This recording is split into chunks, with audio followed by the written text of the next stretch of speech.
Capítulo 17. Aomame. Extraer el ratón.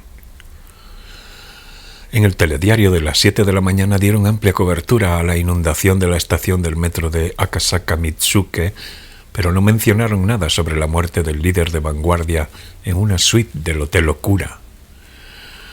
Terminadas las noticias de la NHK, Aomame cambió de canal y vio varios noticiarios más, pero en ninguno de ellos se comunicó el fallecimiento sin dolor de aquel hombre corpulento.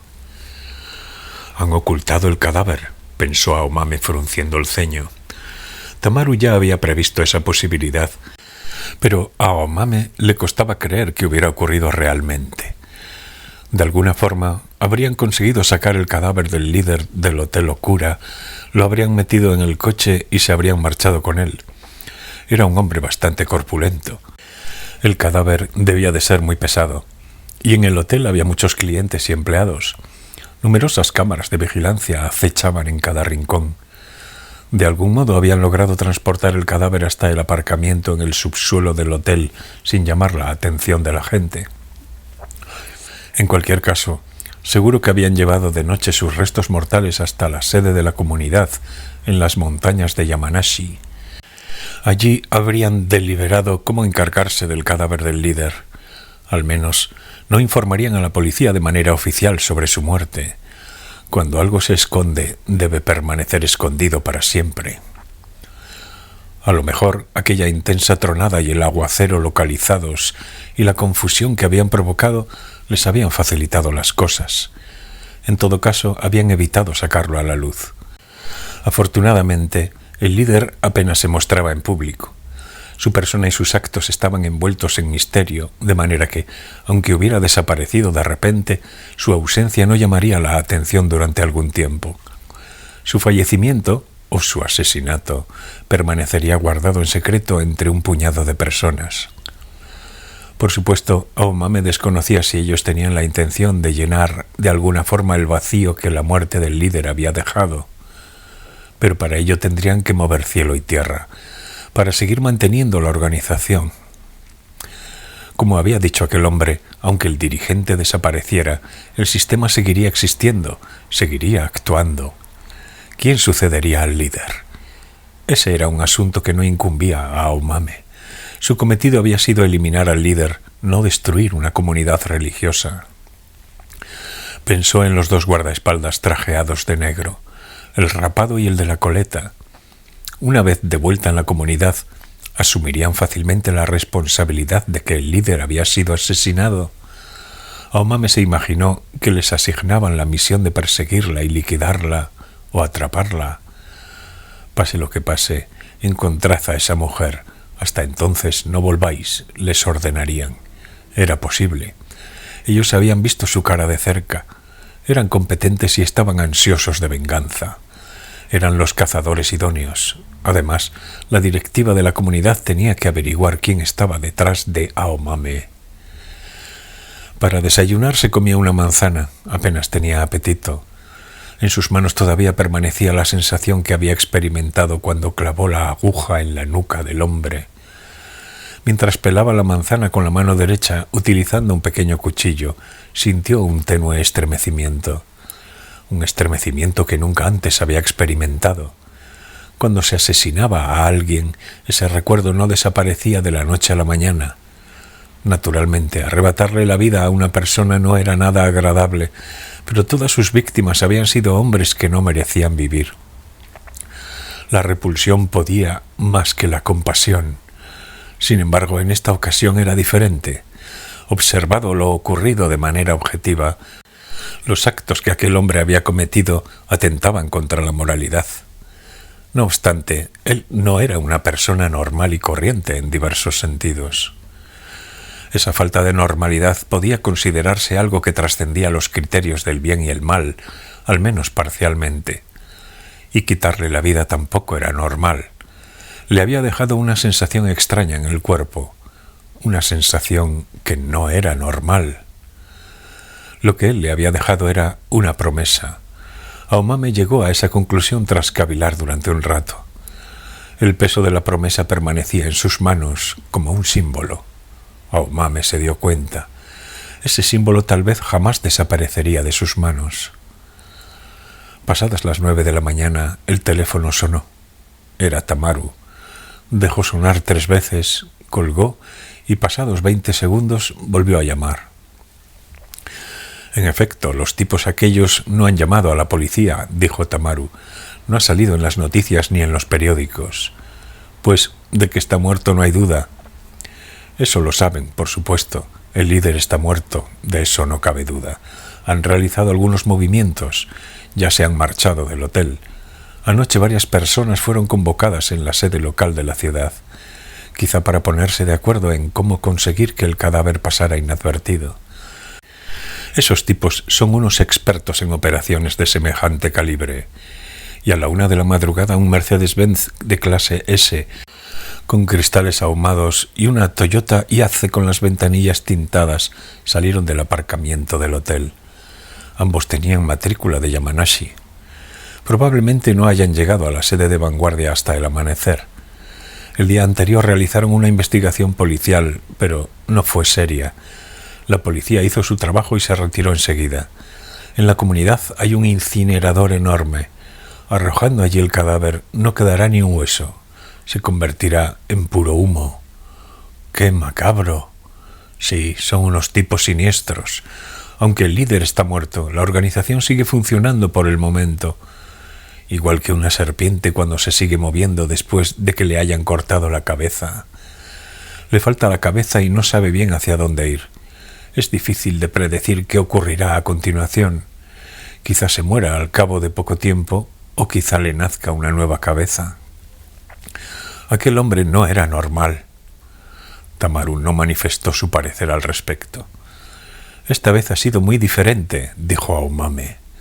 Tamaru sopesó el eco en las palabras de Aomame y luego habló.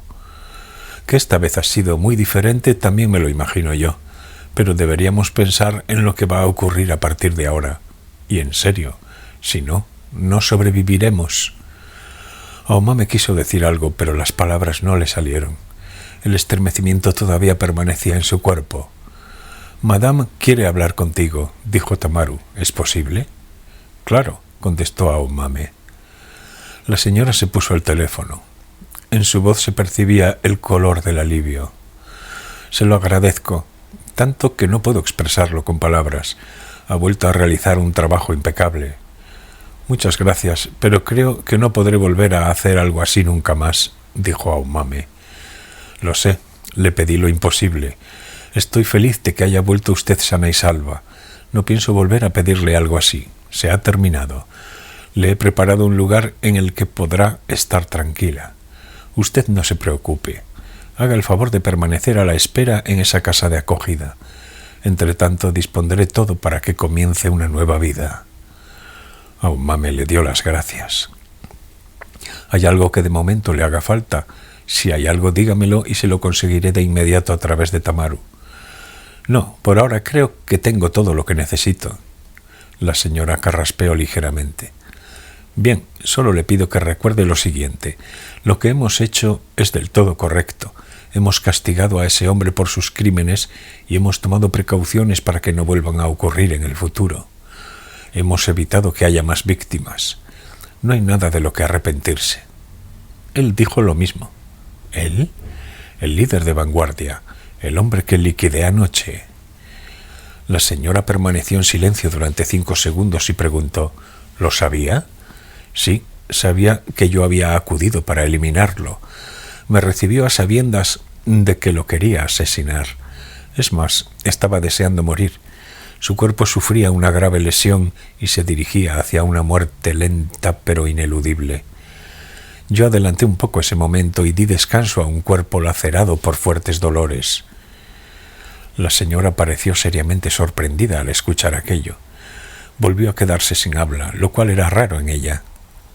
«Ese hombre», dijo la señora, buscó las palabras adecuadas.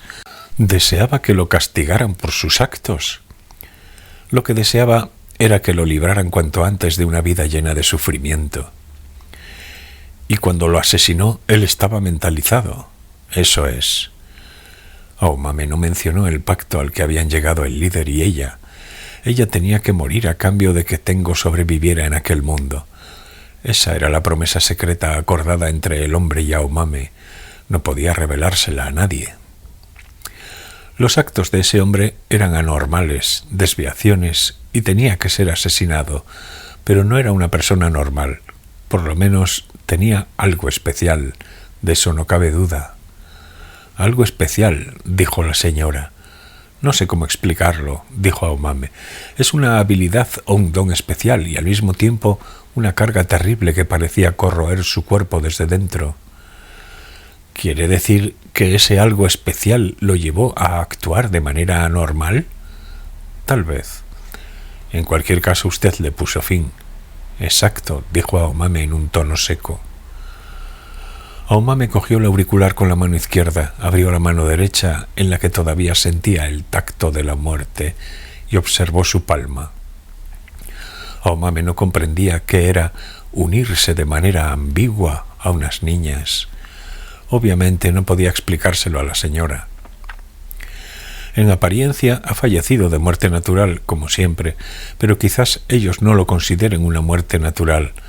Dadas las circunstancias, creerán que yo, de algún modo, he tenido algo que ver con su muerte, y ya sabrá usted que todavía no se ha informado a la policía de su muerte.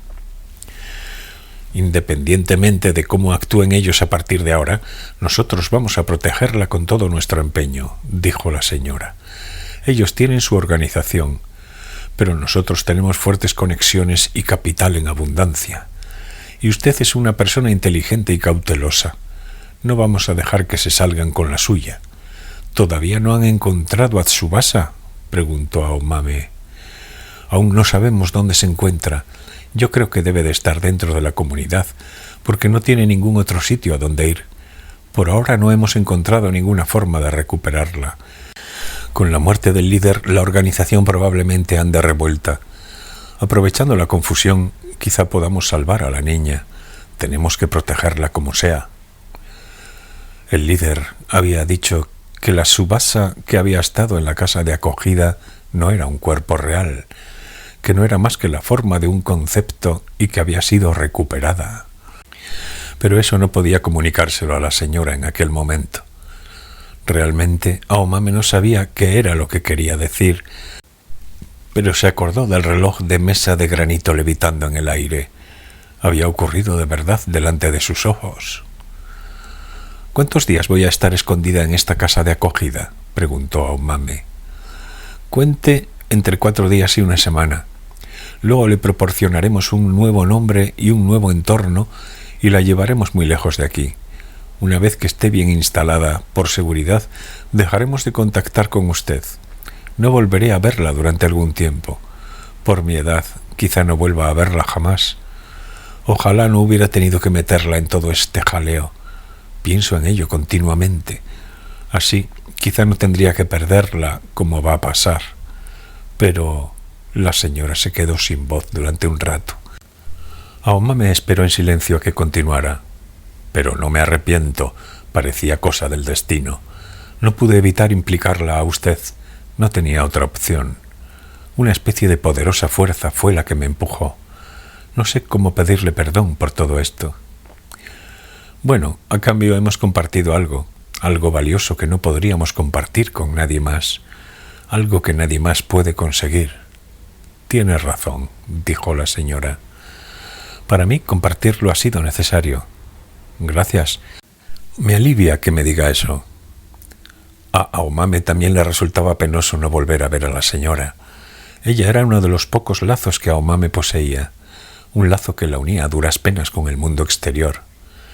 Cuídese, dijo Aomame. Usted también, dijo la señora, y procure ser todo lo feliz que pueda. Si es posible, dijo Aomame. La felicidad era una de las cosas que más lejos se encontraba de Aomame. Tamaru se puso al teléfono. Por ahora todavía no has usado eso, ¿verdad?, preguntó. Todavía no. A ser posible, no lo utilices. Procuraré no defraudarte, dijo Aomame. Se produjo un breve silencio y Tamaru volvió a hablar. Creo que el otro día te hablé de que me crié en un orfanato en el corazón de las montañas de Hokkaido. Te separaron de tus padres, fuiste repatriado de Sajalín y entraste ahí. En aquella institución había un niño 2 años más joven que yo. Tenía sangre negra. Debía de ser hijo de un soldado de la base militar en la zona de Misawa. No sabía quién era su madre, pero seguramente era una prostituta o la camarera de un bar. Nada más nacer, había sido abandonado por su madre y lo habían llevado a aquel lugar. Era de constitución más grande que yo, pero un tipo bastante lerdo. Por supuesto, toda la gente a su alrededor lo maltrataba. El color de su piel era diferente y esas cosas. ¿Sabes a lo que me refiero? Pues sí. Yo tampoco era japonés, así que, dadas las circunstancias, me encargaba de protegerlo. Al fin y al cabo procedíamos de un medio parecido. Un coreano expatriado de Sajalín y un mestizo, hijo de un negro y una puta, de las que se iban con los soldados extranjeros durante la ocupación de Japón en la posguerra. La casta más baja. Pero, por suerte, me curtí, me hice fuerte. En cambio, él no. Si lo dejaba, iba a acabar muriendo, porque estábamos en un entorno en el cual, si no eras espabilado ni fuerte en las peleas, no podías sobrevivir.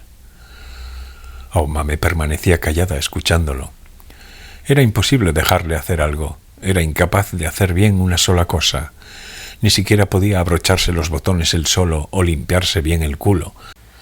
Sin embargo, se le daba muy bien la escultura. Con algunos escoplos y madera enseguida hacía una magnífica talla. Tenía una imagen en la cabeza y le daba cuerpo de forma precisa, tal cual, sin necesidad de boceto. De manera minuciosa y realista, como una especie de genio. Era increíble. «Un savant», dijo Aomame. Sí, en efecto, yo lo supe más tarde. Es lo que se llama un savant, una persona con el síndrome del sabio. Alguien dotado de un talento fuera de lo común. Pero por aquel entonces nadie sabía que eso existía. Se pensaba que tenía retraso mental. Aunque era tardo, era un niño hábil con las manos al que se le daba bien tallar madera. Al principio, por alguna razón, solo tallaba ratones. Los ratones los hacía de maravilla. Parecía que estuvieran vivos. Pero no hacía otra cosa que no fueran ratones. Todos le decían que tallara algún otro animal, un caballo o un oso. Para ello lo llevaron ex profeso al zoológico. Sin embargo, él no mostraba ningún interés por los otros animales, así que al final todos se dieron por vencidos y dejaron que tallara ratones, que hiciera lo que le diera la gana. Tallaba ratones de diferentes formas, tamaños y aspectos. Era raro a más no poder, porque en el orfanato no había ningún ratón. Hacía demasiado frío y no había nada que comer. Aquel orfanato era demasiado pobre incluso para un ratón. Nadie comprendía por qué se emperraba en tallar ratones. En todo caso, sus ratones se hicieron famosos, salieron en los periódicos locales y aparecieron algunas personas que querían comprárselos. Entonces el director del orfanato, un cura católico, se llevó los ratones de madera a una tienda de artesanía y allí los vendieron a los turistas. Aunque debieron de sacar algo de dinero, él, por supuesto, no vio ni un solo yen a cambio. No sé qué ocurriría, pero supongo que los superiores del orfanato lo emplearon en algo. Le proporcionaban herramientas y madera y él no hacía más que tallar ratones en un taller. Bueno, como lo eximían de trabajar en el campo y entre tanto podía dedicarse a tallar ratones a solas, debía de ser bastante feliz. ¿Y qué fue de su vida? Eso no lo sé. Yo huí del orfanato cuando tenía 14 años y desde entonces he vivido solo. Me subí en cuanto pude en un transbordador, atravesé el mar hasta la isla principal y jamás he vuelto a poner un pie en Hokkaido. La última vez que lo vi, tallaba ratones sin descanso, inclinado sobre el banco de trabajo. Cuando trabajaba no escuchaba nada de lo que le decías, así que no me despedí. Si ha sobrevivido, supongo que seguirá tallando ratones en alguna parte, porque era prácticamente lo único que sabía hacer. Aomame esperó en silencio a que prosiguiera. Aún hoy me acuerdo a menudo de él. La vida en el orfanato era terrible. La comida era escasa, siempre andábamos famélicos y en invierno hacía frío. Las faenas que teníamos que hacer eran muy duras y las vejaciones que soportábamos de los niños mayores espantosas. Pero daba la impresión de que a él no le resultaba demasiado penoso vivir allí. Tenía sus escoplos y parecía feliz tallando ratones él solo. Cuando cogía el escoplo, a veces parecía que enloquecía, pero aparte de eso, era un chaval bastante obediente. No incordiaba a nadie. Él solo tallaba ratones en silencio. Cogía un trozo de madera, lo miraba fijamente durante un buen rato y veía qué ratón se ocultaba allí y qué aspecto tenía. Tardaba bastante tiempo en verlo, pero una vez que lo veía, luego solo tenía que blandir el escoplo y extraer al ratón de dentro del pedazo de madera. Nunca mejor dicho, extraer al ratón. Y el ratón extraído parecía que se iba a echar a andar en cualquier instante. En definitiva, lo que hacía era liberar ratones imaginarios atrapados dentro de aquellos pedazos de madera. Y tú protegías a ese chico. Bueno, no puede decirse que yo quisiera hacerlo, pero al fin y al cabo me vi abocado a esa posición. Era mi posición. Una vez dada la posición, no había más remedio que defenderla. Eran las reglas del lugar, así que las obedecí. Si, por ejemplo, alguien le cogía el escoplo para gastarle una broma, yo iba y le partía la cara. Ya fuesen mayores que yo, más corpulentos o incluso varios a la vez, yo les partía la cara. Por supuesto, a veces también me la partían a mí, unas cuantas veces. Pero el asunto no era ganar o perder. Tanto si partía yo caras como si me la partían ellos a mí, siempre recuperaba el escoplo y se lo devolvía. Eso era lo importante, ¿entiendes? Creo que sí, dijo Aomame, pero al final abandonaste a ese niño. Tenía que irme a vivir solo y no podía estar ocupándome de él para siempre. No podía permitírmelo, era inevitable. Aomame volvió a abrir la mano derecha y la observó. He visto varias veces que tienes una pequeña talla de un ratón. ¿La hizo él? Ah, sí, me regaló uno. Cuando huí de la institución me lo llevé conmigo. Todavía lo tengo. Oye, Tamaru, ¿por qué me cuentas esto ahora? No me pareces el tipo de persona que habla de sí misma sin ninguna intención en particular. Lo que te quiero decir es que aún hoy me acuerdo de ese chaval, dijo Tamaru. No estoy diciendo que quiera volver a verlo de nuevo. No tengo ningún interés por verlo. Si lo viera, no tendría nada de qué hablar con él. Simplemente la imagen de ese chico entregado a extraer el ratón de dentro de un trozo de madera ha quedado grabada vivamente en mi cabeza y se ha convertido en una imagen importante para mí. Me ha enseñado algo, o ha intentado enseñarme algo. La gente necesita esas cosas para seguir viviendo. Imágenes que no pueden explicarse con palabras, pero que son relevantes. En cierto sentido vivimos para explicar ese algo. Eso es lo que yo creo. ¿Quieres decir que es algo así como nuestro fundamento para vivir? Posiblemente. Yo también tengo imágenes como esa. Más vale que las conserves. Ya lo hago, dijo Aomame. Y otra cosa que te quería decir es que te voy a proteger todo cuanto pueda. Si le tengo que partir la cara a alguien, sea quien sea, iré y se la partiré. No me importa ganar o perder. No te abandonaré. Gracias. Hubo un apacible silencio durante unos segundos. No salgas del piso durante algún tiempo. Piensa que si das un solo paso fuera, estás en la jungla, ¿vale? De acuerdo, dijo Aomame. Entonces la comunicación se cortó. Tras devolver el auricular a su sitio, Aomame se dio cuenta de que lo había estado agarrando con todas sus fuerzas. Tamaru me ha querido comunicar que ahora soy un miembro imprescindible de la familia a la que ellos pertenecen y que una vez establecidos esos vínculos no podrán cortarse jamás. Nos une una pseudosangre, por así decirlo.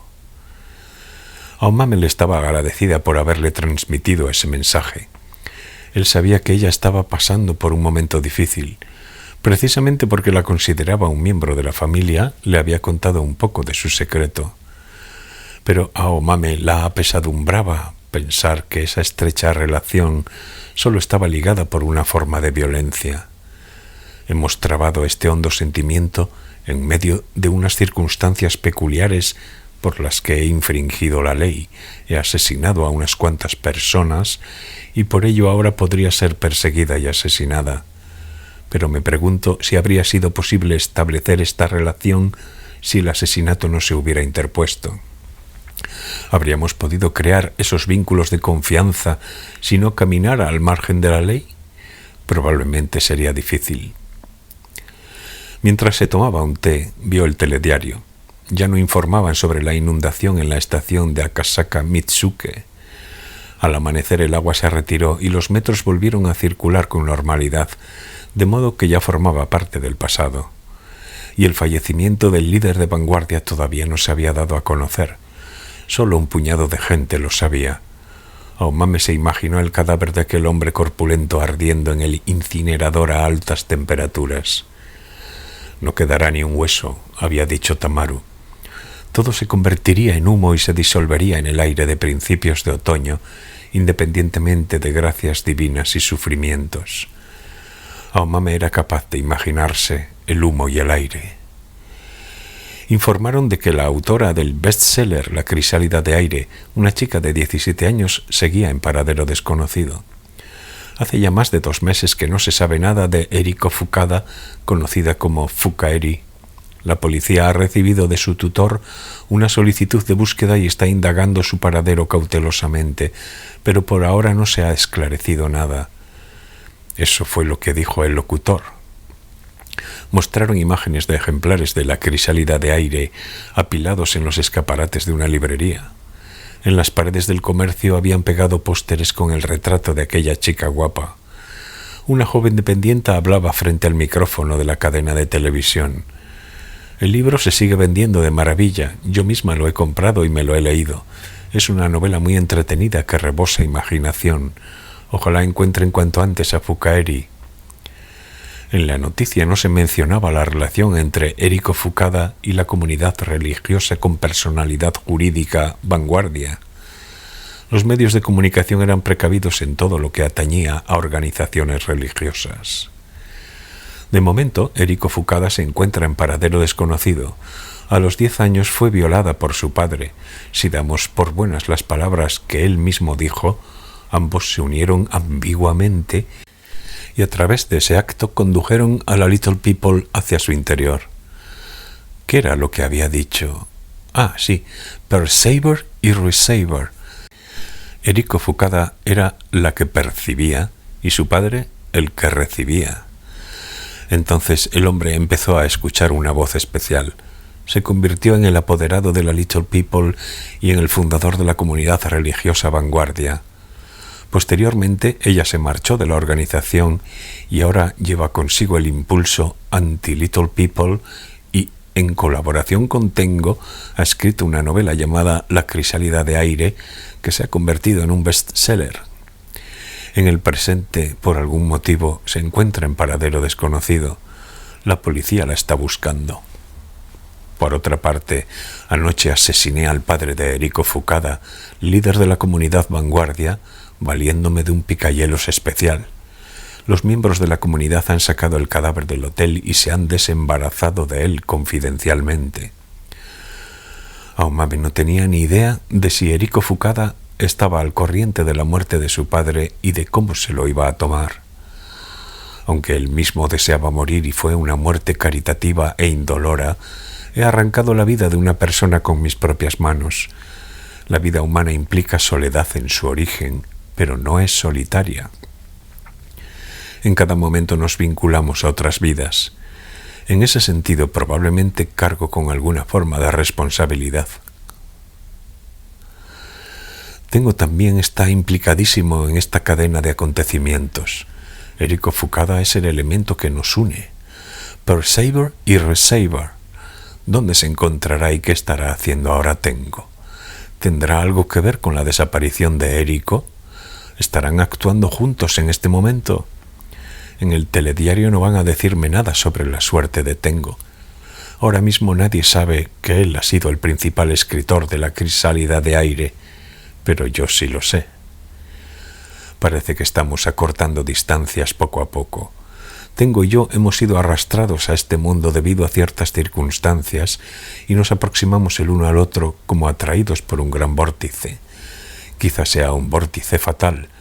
Sin embargo, por lo que el líder sugirió, en un lugar que no fuera fatal nunca nos habríamos topado. Del mismo modo que la violencia ha engendrado una especie de vínculo puro. Aomame respiró hondo. A continuación, alcanzó con la mano la Heckler & Koch que estaba posada sobre la mesa y verificó su solidez al tacto. Se imaginó que se introducía el cañón en la boca y sus dedos apretaban el gatillo.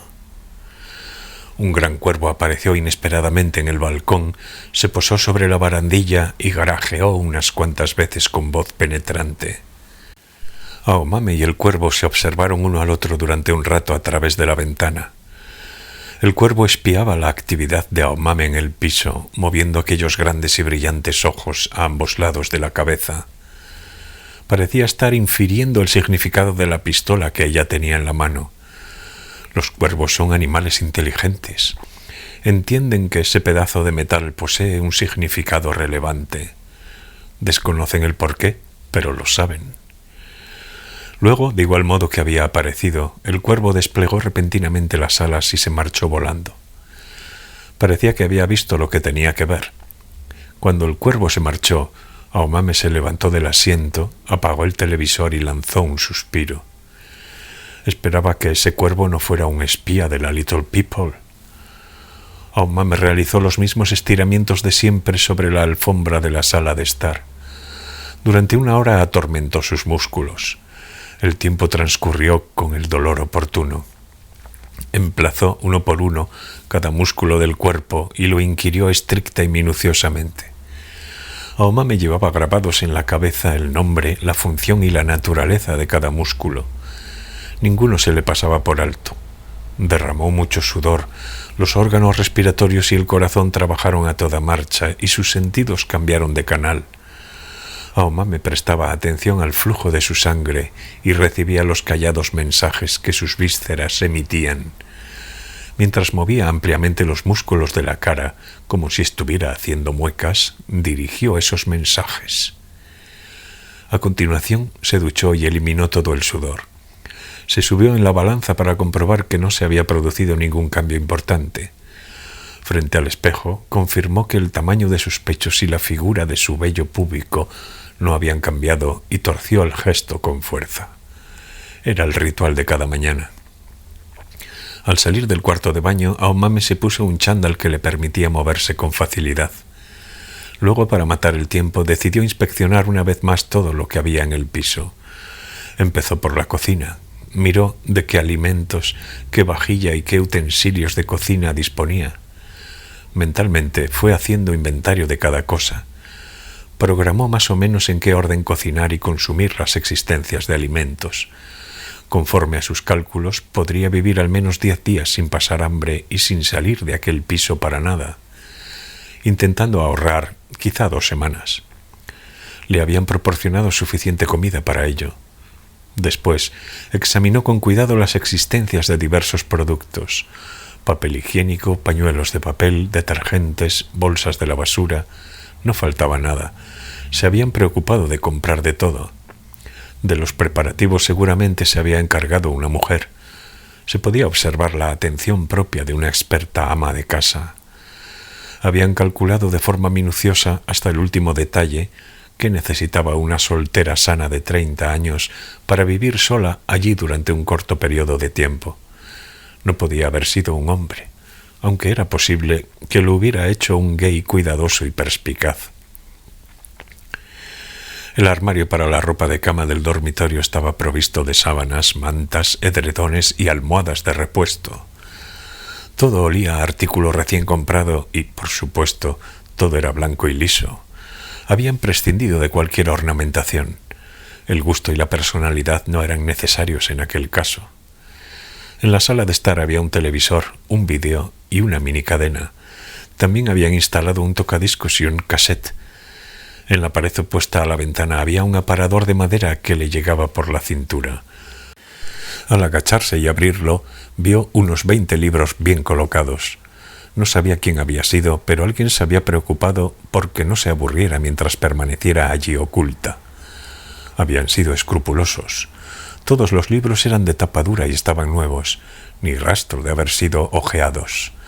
Echó un vistazo a los títulos y observó que en general se trataba de novedades editoriales de las que se había hablado hacía poco.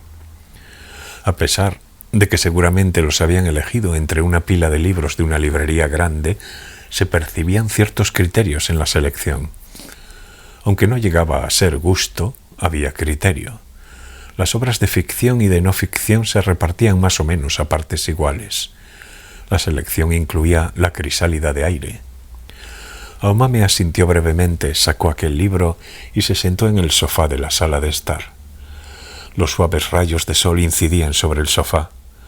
No era un libro grueso, era ligero y las letras grandes. Observó la portada y el nombre de la autora impreso en ella, Fukaeri. Tanteó su peso colocándolo sobre la palma de la mano y leyó el reclamo escrito en la faja del libro. Luego lo olió. Tenía el olor característico de los libros nuevos. Aunque su nombre no estaba impreso en la obra, contenía la presencia de Tengo. El texto impreso había pasado por el cuerpo de Tengo. Después de relajarse, Aomame abrió el libro por la primera página.